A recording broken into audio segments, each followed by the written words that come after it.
नमस्कार दोस्तों। आज के हमारे इस वीडियो में हम आपको चार चिड़ियाओं की एक बहुत सुंदर कहानी सुनाने वाले हैं। एक समय की बात है, चार चिड़ियाएं एक पेड़ पर रहती थीं। वो एक दूसरे की पक्की सहेली थीं। कार्तिक शुरू होने से पहले एक चिड़िया ने दो औरतों को बातें करते सुना। वो औरतें कार्तिक माह के व्रत, फल और नियम की चर्चा कर रही थी। चिड़िया को सुनकर बहुत अच्छा लगा। उसने अपनी सहेलियों को कार्तिक स्नान के लिए तैयार कर लिया। अब चारों चिड़ियाएं कार्तिक माह में गंगा जी के किनारे एक पेड़ पर रहने लगी। गंगा जी में नहाती, पूजन और व्रत करती। ऐसे ही पूरा कार्तिक माह बीत गया। प्रतिपदा के दिन उन्होंने खिचड़ी बनाने के लिए घी, दाल और चावल इकट्ठे किए और खिचड़ी बनाई। फिर सब नहाने चली गईं। पहले एक चिड़िया नहाकर आई। उसे बहुत तेज भूख लगी थी। उसने खिचड़ी की भाप खा ली और सो गई। फिर दूसरी चिड़िया आई। उसे भी नहाने के बाद बहुत भूख लगी थी। उसने खिचड़ी का पानी पिया और सो गई। अब तीसरी चिड़िया आई। उसे भी अब बहुत तेज भूख लगी थी। उसने खिचड़ी खा ली और वो भी दोनों चिड़ियाओं के साथ सो गई।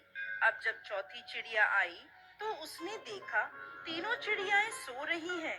उसे लगा ये तो खिचड़ी खाकर सो गई हैं। उसने खिचड़ी की खुरचन खाई और वो भी सो गई। उसी शाम देवलोक से तूफान आया और वो चारों चिड़ियाएं मर गई। अगले जन्म में जिस चिड़िया ने भाप खाई थी वो राजा के घर राजकुमारी बनी। जिस चिड़िया ने खिचड़ी का पानी पिया था वो कुम्हार के घर पैदा हुई। जिस चिड़िया ने खिचड़ी खाई थी उसने ब्राह्मण के घर जन्म लिया और जिस चिड़िया ने खुरचन खाई थी वो राजा के घर हथनी बनी। कुम्हार की लड़की राजा के महल में दासी बन गई और ब्राह्मण की लड़की राजकुमारी की सहेली बनी। राजकुमारी को अपने पिछले जन्म की सब बातें याद थी। राजकुमारी का विवाह हुआ। जब वो विदा हुई तो राजा से बोली कि मैं अपनी सहेली और दासी को साथ ले जाऊंगी। राजा ने कहा ठीक है। राजकुमारी फिर बोली मैं इस हथनी को भी साथ लेकर जाऊंगी। राजा ने सैनिकों से कहा हथनी को ले आओ, पर हथनी उठी ही नहीं।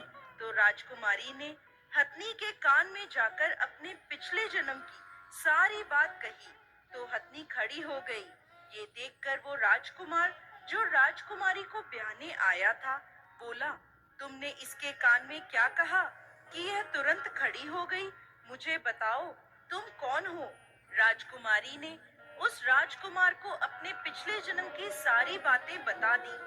राजकुमार बोला कि कार्तिक नहाने का इतना फल होता है कि चिड़िया को मनुष्य की योनि मिल जाए, तो हम भी इस वर्ष जोड़े से कार्तिक स्नान करेंगे और खूब दान पुण्य करेंगे। राजकुमार और राजकुमारी ने जोड़े से कार्तिक स्नान किया, जिसके फलस्वरूप इस लोक के सुखों को भोगते हुए अंत में उन्हें बैकुंठ की प्राप्ति हुई। हे ठाकुर जी महाराज, जैसे राजकुमार और राजकुमारी को बैकुंठ का वास दिया, इस कहानी को कहते, सुनते और हुंकार भरते सभी पर अपनी कृपा करना। बोलिए कार्तिक महाराज की जय।